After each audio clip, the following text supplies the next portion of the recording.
O versículo que me chamou a atenção hoje foi o versículo 31, que vai dizer o seguinte: Jesus logo estendeu a mão, segurou e lhe disse: Homem de pouca fé, por que duvidaste?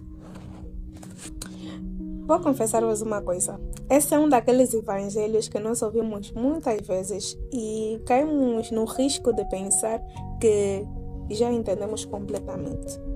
Quando ouvimos a história de Pedro a caminhar sobre as águas, nós pensamos logo: é preciso ter fé. Isso é verdade. Mas saber de alguma coisa, ou saber disso, não significa que nós vamos viver isso mediante as tentações, mediante as tempestades.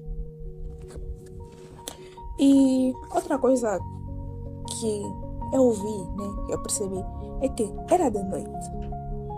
O vento soprava forte, as ondas agitavam o barco.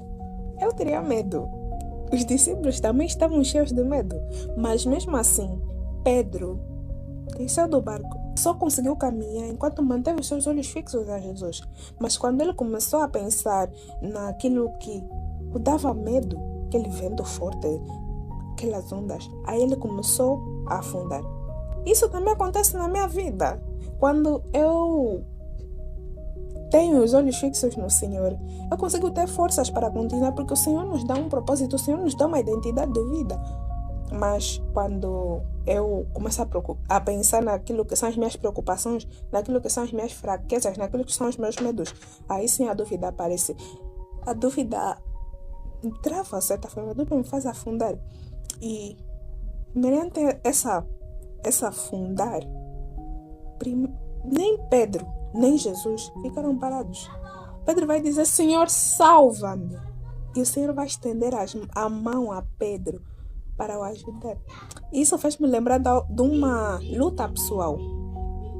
Eu arrependi-me de um pecado e luto para me afastar dele. Mas a tentação não desapareceu. A tentação continua a existir. Mas eu percebo que quando vem a tentação, eu fico a olhar mais para a tentação do que para Deus. E hoje, com esse evangelho, me fez chamar a atenção a este ponto tão lindo. Pedro não ficou a olhar no estou a afundar.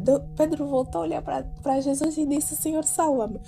Então, o compromisso que eu quero levar é fazer da confiança no Senhor a primeira resposta que eu terei diante dessas tentações, dessas preocupações. Então, sobre isso, vamos pedir que o Senhor aumente